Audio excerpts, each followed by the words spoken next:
अभी मैं मौजूद हूँ मल्लिकोट ड्राली में मौजूद हूँ मैं अभी। आज मैं एक ऐसे शख्स का इंटरव्यू आपके सामने करने जा रहा हूँ जो खाली नाम के शख्स नहीं है बल्कि उनके कारनामे भी आज की डेट में आप देखेंगे तो बड़े अच्छे कारनामे उन्होंने किए हुए हैं इनकी ज़िंदगी में। अभी इनकी 60 ईयर एज हो गई है, लेकिन इससे पहले जो इनकी लाइफ गुजरी है बहुत अच्छा योगदान दिया है इन्होंने। हमारे यूथ के लिए भी एक अच्छा काम करके गए हैं। आप देख रहे हैं कि ये जो टेबल पे है मैं सर्टिफिकेट दिखा रहा हूँ आपको। ये सर्टिफिकेट है कि इन्होंने अवार्ड जीते हुए हैं, अच्छा खासा कारनामा किया अपनी लाइफ में। लेकिन ये जो आप सारे कागज देख रहे हैं, इतने बड़े अवार्ड जीतने के बाद भी इनको इन डॉक्यूमेंट्स का कोई बेनिफिट नहीं मिल रहा है। ठीक है, मैं अभी मुराद मेरी है जनाब ईशर सिंह जी से, जो मल्लिकोट के रहने वाले ड्राली के। अपनी लाइफ में इन्होंने बहुत अच्छे अच्छे कारनामे भी किए, मैं आपको बताऊंगा। ये इनका एक कार्ड बना था 1998 में, ये आप देख सकते हैं, मैं आपको जूम करके बताऊंगा। ये इनका आईडी कार्ड है, ठीक है, जो 1 जनवरी 1998 में इशू किया गया था इनके नाम से, ठीक है, जो आईसी पुलिस पोस्ट चसाना की तरफ से। ठीक है, ये इनका आईडी कार्ड है। उसके बाद एक और अवार्ड है जो मैं बता रहा हूँ, जो दिया गया है लेफ्टिनेंट जनरल राज फडाइन साहब की तरफ से दिया गया था, जो 16 अगस्त 2001 को इनके नाम पे इशू किया गया। आप भी देख सकते हैं, ये है अवार्ड, ठीक है, जो आर्मी के जनरल ऑफिसर की तरफ से इनके नाम पे इशू किया गया था। ठीक है, ये भी इनके नाम पे इशू हुआ है। उसके बाद एक और अवार्ड है जो मैं बता रहा हूँ आपको, ये दिया गया है ब्रिगेडियर KS दलाल की तरफ से, जो कमांडेंट ऑफिसर्स थे पुलिस आर्मी के, उनकी तरफ से ये अवार्ड दिया गया। ये आप देख सकते हैं, ठीक है, ये अवार्ड भी इनकी तरफ से दिया गया है। तो मैं थोड़ा सा इस अवार्ड को पढ़ के आपको बताऊंगा कि इसमें आखिर लिखा क्या गया है।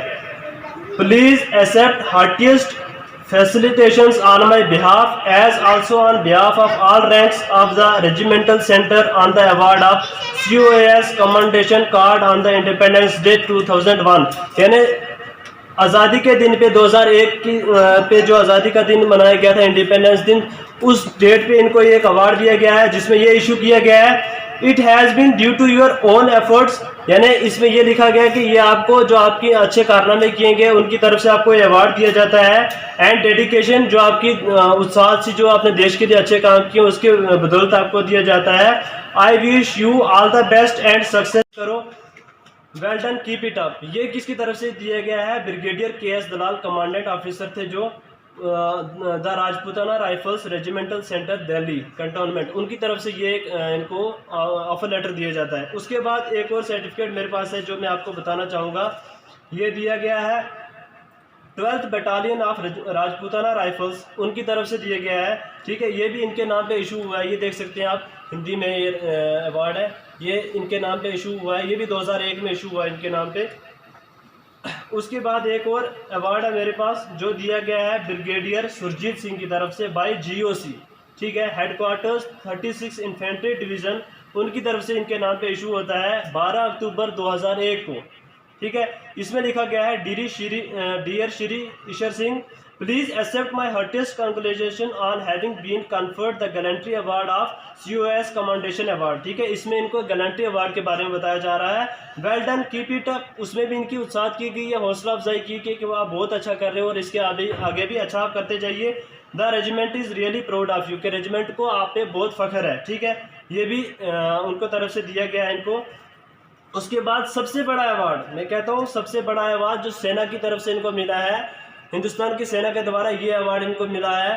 ठीक है, तो ये सब अवार्ड इस चीज़ का सबूत है कि इन्होंने अपनी लाइफ में हिंदुस्तान के लिए एक बहुत बड़ा योगदान दिया है, अपना बहुत अच्छा काम किया है हिंदुस्तान के लिए। लेकिन इतना बड़ा काम करने के बाद इसको इन डॉक्यूमेंट्स का, इन अवार्ड्स का क्या बेनिफिट मिल रहा है, ये एक आंखों देखा हाल है, मैं आपको बताना चाहूँगा। उसके बाद आपको एक पुलिस पोस्ट चसाना की तरफ से इनके नाम पे एक बहुत बड़ी लिस्ट बनाई जाती है कि जनाब ईशर सिंह जी, आप इतने बंदों के ऊपर एक कमांडर रहेंगे। ये जो इतने बंदों की लिस्ट है, ये आप इनके ऊपर कमांडर रहेंगे। ये BDC के मेंबर्स थे जिनके ऊपर इनको कमांडर रखा गया था।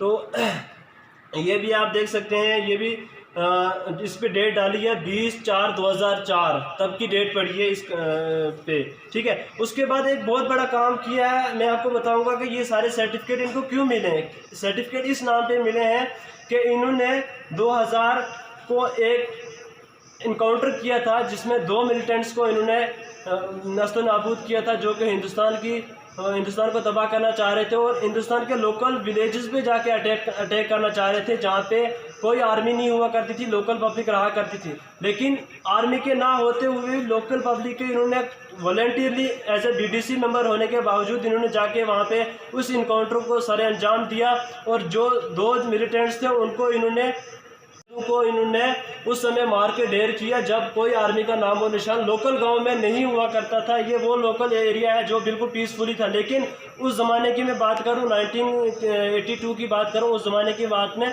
उस समय ये नहीं हुआ करती थी आर्मी इस एरिया में। और उस समय आके इन्होंने उस समय हमारे ये जो बॉर्डर्स हैं, जो ऐसे एरियाज़ हैं जो कांटी एरियाज़ है, जहाँ पे उस समय मिलिटेंट्स का बहुत ज़्यादा उभराव दौर हुआ करता था, उस दौर में आके इन्होंने एक अच्छा योगदान दिया है उस समय उन मिलिटेंट्स को मारने के बाद। फिर उसको मैंने आपको बताया कि उसके बाद इनको कितने बड़े सर्टिफिकेट मिले, कितने बड़े अवार्ड्स मिले। लेकिन इन सारे अवार्ड्स के बावजूद आज ये एक बतौर एसपीओ रिटायर होकर घर बैठे हैं। तो मैं इनसे जानना चाहूँगा कि इतने बड़े कारनामे आपने किए, तो आखिर खाली एसपीओ का नाम क्यों दिए गए? क्योंकि खाली आप एसपीओ में काम करोगे 10,000 15,000, लास्ट जब ये रिटायर हुए तब 18,000 इनकी तनख्वाह थी। तो मुझे समझ इस चीज़ पे नहीं आई कि इतने बड़े काम करने के बाद भी इनको पहले तो बीडीसी मेंबर रखा कि बीडीसी के कमांडर हो आप, फिर बीडीसी के बाद इनको एसपीओ में अटैच किया, तो सारे ये आखिर इनके साथ ऐसा वाक़या क्यों हुआ? तो मैं डायरेक्ट उनसे ही बात करूँगा जिनके सारे अवार्ड्स मैंने आपके साथ शेयर किए, साझे किए हैं। तो मेरी मुराद है जनाब ईशर सिंह जी से। सर, सबसे पहले आपका भी स्वागत है, जो यहाँ आप तशरीफ लाए और हमारी जानकारी लेने के लिए आपका स्वागत है। सर, ये जो सारे सर्टिफिकेट मैंने अपने व्यूवर्स को, देखने वालों को ये बताया कि इतने बड़े अवार्ड, सर ये तो हम आजकल के युवा तो हम कल्पना भी नहीं कर सकते कि इतने बड़े अवार्ड भी हम जैसे वो हमारे एरिया के लोगों को मिले होंगे। सर, ये इतने बड़े अवार्ड मिलने के बाद आज आप एसपीओ में बैठे हुए, सर क्या कारण रहा, मेन कारण क्या रहा? देखो जी, ये यहाँ पर मिलिटेंसी ज़्यादा थी, बहुत ज़्यादा मिलिटेंसी हर गाँव में। तकरीबन हमारे मल्ली कोट में कांड हो गए तो आदमी मारे गए। हमारे मल्ली कोट में 3 आदमी मारे गए, 2 भागकर अपनी जान बचा के, एक जख्मी इस सूरत में और एक ठीक ठाक बच गया। तो उस वक्त भी हमें राइफलें मिली, यहाँ बीडीसी के हिसाब से राइफलें मिली। तो मेरे को कमांडर चुना गया, बीडीसी एसपीओ चुना गया, मेरे को उस वक्त चुना गया। तो 1998 में ये हमें राइफल मिली। तो हमने एक्शन लेना शुरू कर दिया। पुलिस ने और आर्मी वालों ने हमारे से इतना ज़्यादा काम ले लिया कि जिसका कोई हद भी नहीं है। हालांकि हमने आर्मी से भी देखा, मेरे बड़े क्लोज भाई वगैरह आर्मी में रहते रहे, मैं उनके पास आता जाता बचपन में रहा। लेकिन इससे बहुत ज़्यादा तकलीफ़ हमें इन्होंने दे दी कि दौड़ा कर मार दिया हमें इतने ज़्यादा, और अपनी जान के खतरे से भी हमको दौड़ना पड़ा, क्योंकि हम दौड़ते नहीं तो मिलिटेंटों का शिकार हो जाते थे। तो ऐसे 3 नवंबर 2000 को एक हमारे लोकेशन से तकरीबन काफ़ी दूर पहाड़ी पे थे, मल्लीकोट का ही वो गांव था, तो डांडकोट जगह का नाम था, वहाँ पर पहाड़ी में थे। वहाँ की खबर लगी तो मैं अपनी कुछ ब्रिटिश की नफरी को बुलाया। उस वक्त मोबाइल का प्रोग्राम भी नहीं था, वायरलेस सेट एक ही था जो मेरे पास ही था, या एक मेरा और दूसरा कमांडर था उसके पास था। आम मेंबर के पास नहीं होता था। मेंबरों को कहीं सिपे बार कर कहीं जाकर पहाड़ियों में दूसरी साइड जाकर बुलाना पड़ता था, तो उनको इकट्ठा करके ले गया मैं। एक आदमी हमारा जो पड़ोसी था वो अपना 12 बोर राइफल लेकर हमारे साथ चला आया, क्योंकि राइफलें भी कम थी उस वक्त। हम चले गए, हमने वहाँ देखा तो मिलिटेंट थे, वहाँ हमने कार्डन लगा दिया। हम तकरीबन उनको घेरे में ले लिया, तकरीबन काफ़ी अर्सा, एक तकरीबन 500 के मीटर के दायरे में हमने घेरे में ले लिया। घेरे में लिया तो हमारा एक आदमी सामने निकला, तो मिलिटेंट ने उन पर फायर कर दिया। तो हमने वहाँ घर के बेचारे डर कर भाग गए थे, वो बकरवाल लोग थे, लेकिन जैसे मिलिटेंट के डेरे पर आए तो वो भाग गए। पहले जो मालक था वो कहीं गया हुआ था, उनकी 2 बच्चियाँ थी और एक नौकर था, उनका फैमिली छोटी थी। तो बच्चियां बकरी के साथ थी, नौकर बकरियों के साथ था। तो मालक को पता लगा थोड़ा अपने डेरे से थोड़ा दूर ही पता लगा कि आपके डारे में मिलिटेंट घुस आए हैं, तो वो मालक वहीं से भाग गया। बकरवाल था वो, मोहम्मद शफी नाम था, तो वहीं से भाग गया। तो जब नौकर गया तो नौकर ने वो देखे, नौकर उसका भी भाग गया। वहाँ बच्चियाँ दो रह गई, उनकी उम्र तकरीबन कोई 11 और 13 साल थी, बच्चियों की उम्र थी। वो रह गई बकरियों के साथ। तो जैसे मैं वहाँ पर पहुँचा तो बकरियों को मैंने साइड करवा दिया, तो बच्चियों को अपनी फेवर में ले लिया।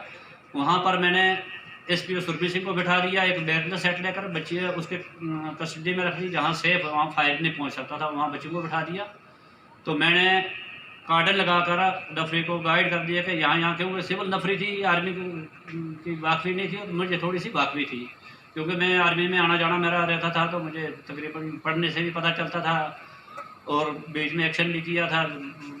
मेरे भाई वगैरह आर्मी में थे, तो उससे मुझे जानकारी थी। तो मैंने नफरी को लगा दिया। लगाने के बाद करते करते अंधेरा नज़दीक आ गया, तो वो फायरिंग करने के बाद थोड़ा सा उन्होंने फायरिंग रोक दी। जब करते करते हमने एकदम डारे के चौगिर्दी हमने नफरी लगा दी। लगाने के बाद तो अंदर से वो इस ढंग से डारा बना था कि जो मोर्चे के हिसाब से बना था, पत्थरों की दीवारें थी और एक दीवार उनकी थी जो कि छोटी दीवार थी, उसके ऊपर से होकर वो फायर करते थे। तो हमारी मतलब हमने मालकों के हवाले कर दी। तो ऐसे बड़े ऑपरेशन किए हम लोगों ने आर्मी के साथ मोहम्मदकोट के एरिए में आगे पीछे। एक दफ़ा एसपी मेरी मीटिंग लेता था, एसपी साहब ने मुझे बताया, शर्मा साहब थे एसपी रियासी में, उन्होंने बताया कि आप लोगों के पास चौकी में हमने 300 राइफल दे दी है बीटीसी की, तो आप लोग ऑपरेशन करो और घूमो, मिलिटेंट लोग खुद बाज रहेंगे। तो जब मैंने कॉल दे दी, आर्मी वालों को कॉल देनी ज़रूरी थी, आर्मी वालों को मैं कॉल नहीं देता तो वो मुझे हमें मिलिटेंट समझ के मार सकते थे या हम उनको मिलिटेंट समझ के मार सकते थे। तो मैंने आर्मी के जो सीओ था उससे जाकर बात की। मैंने कहा इस डेट को हमने ऑपरेशन के लिए जाना और इस डेट को इस टाइम को फलानी जगह से गुजरना हमने। तो हो गया। जब मैंने कॉल दी तो सब गन मैन चिसाने में इकट्ठे हो गए, लेकिन उस वक्त चौकी अफसर मौके का था वहाँ, उसने इनकार कर दिया कि मैं नहीं भेजूँगा नफरी को, नफरी लेकर मत जाओ इस एरिए में। अब मैं नहीं नफरी को लेकर जाता तो आर्मी वालों को धोखा लग जाता, आर्मी वालों मिलिटेंट का शिकार हो जाते थे, क्योंकि वो मिलिटेंट जाने थे तो उन्होंने समझा था ये बीटीसी वाले आ रहे हैं या एसपी लोग आ रहे हैं। तो फिर मैं उधर से वहाँ से भी मजबूर था, यहाँ से मैं चौकी अफसर की फिर नहीं मानी, मैंने फिर नफरी को वापस कर दिया। 50 आदमी साथ लेकर तो मैं सुगुड़ी के मुकाम से चढ़ा बलमरकोट, लून गली, अपने क्या नाम लेते हैं मत्थी करना, लून गली वगैरह, ऊपर पीर पंजाल पे चढ़ते 3-4 दिन के ऑपरेशन पर होकर तो पिछली से होकर फिर यहाँ आए। फिर कभी हम यहाँ माजरापुर से चढ़कर तो ऊपर पीर पंजाल से होकर तो यहाँ से आते रहे, और हम नहीं नौकरी कर पाए, नहीं मजदूरी कर पाए, नहीं जिम्मेदारी काम कर पाए इस मिलिटेंसी दौर में कंटिन्यू। वो जवानी का टाइम था, वो हमने इसी में गुजारना पड़ा। हमारी वजह से बड़े लोगों को हमने बचाया। अगर हम नहीं होते तो बड़े भारी कांड होने थे मल्लीकोट में, क्योंकि 2 कांड हो चुके थे, 4-5 आदमी हमारे मिलिटेंट के शिकार हो चुके थे। तो अगर हम इसमें स्टैंड में नहीं लेता अच्छे ढंग से तो, और जागरूक नहीं करता मैं बाकी बीटीसी वालों को, बाकी लोगों को। और देखो इतने लोगों में भी हुब थी कि जो 12 बोर राइफल लेकर भी मेरे साथ आदमी आया था। बाद में गवर्नमेंट ने उसको भी एक बीटीसी की राइफल दी, बेचारे को तनख्वाह भी नहीं आई तक उसको। तो उसके बाद हमें पुलिस में काम लेना शुरू हो गए, हमारे पास पुलिस में काम किया, और अच्छी उम्र में आकर, बूढ़े बुजुर्ग उम्र में भी आकर हमने अच्छे ढंग से काम किया। तो अभी 15 मार्च 2021 को रिटायर हो गए हम। तो मेरे साथ कोई 7-8 आदमी और थाना चिसाना से रिटायर हुए। तो ने हमारा कुछ भी नहीं, सिर्फ हमसे काम ही लिया है। हमारा कोई भी बार बार मैंने डीएसपी साहब, एसपी साहब को, डीएसपी साहब को अपने डॉक्यूमेंट दिखाए, तो नहीं मेरे किसी बच्चे को भर्ती किया गया, नहीं मेरे को कोई सहायता की गई। और पहले जो थे 80 साल के हमारे एक हवलदार साहब आर्मी से रिटायर आकर बीडीसी एसपीओ थे, तो वो इसमें 2020 में रिटायर हुए, 2020 के एंड में रिटायर हुए वो भी। तो उनकी उम्र तकरीबन 80 साल से ऊपर थी। हमारे दूसरे हवलदार साहब एक थे अपने जगतराम जी सरसों से थे, वो भी 80 साल से ऊपर की उम्र के रिटायर किए गए। और मेरी उम्र अभी 63 साल हुई, तो अभी गवर्नमेंट ने आर्डर निकाल दी कि नहीं, अभी वो 60 साल की उम्र में रिटायर किया जाएगा। और ऐसे टाइम पर के रात को मेरी ड्यूटी थी, ये थाना चिसाने में ड्यूटी थी। रात को मेरी कितने के 6 बजे से 12 बजे मेरी बाजार गश्त ड्यूटी थी। और मेरे साथ बाकी आदमी भी थे, कोई आर्मी के भी थे, अपने भी थे, एक आदमी अपना भी था। उसके बाद 12 बजे से फिर 6 बजे सुबह से 9 बजे फिर मेरी ड्यूटी थी। तो 9 बजे तक मैं ड्यूटी कर रहा था। 9 बजे ड्यूटी करने के बाद मैं थाने गया, तो थाने से वापस डेरे पर गया, वर्दी निकाली। वर्दी निकालने के बाद 12 बजे मुझे थाने बुलाते हैं कि आप अभी रिटायर हो गए और आपका आर्डर आ गया, अभी आपको आज से तनख्वाह आपकी बंद है, आप चले जाओ जहाँ जाना। तो मैंने अपना वो बोरी बिस्तरा उठाया तो अपने घर में आ गया। इस एज में नहीं हम कोई नौकरी कर सके। नौकरी के टाइम हमने हिंदुस्तान को बचाने के लिए, अपने आप को बचाने के लिए, और हम हिंदुस्तानी थे तो बचना था, और गवर्नमेंट की जिम्मेवारी थी हमें बचाना। वो जिम्मेवारी हमारे सिर पर आई और हमारी वजह से और लोग बचे हैं यहाँ पर। मुझे माने या नहीं माने, ये एक सच्चाई पर बात है जो यहाँ के लोकल लोग जानते होंगे, और जो आर्मी के यहाँ से चले गए हों वो बेचारे मेरे से पहले रिटायर हो चुके होंगे, वो घरों में गए होंगे, लेकिन वो लोग जानते थे कि हमने कितना काम किया है। 24 घंटे हमारा बाहर ही होते थे, घर में हम नहीं रहते थे। तो 24 घंटे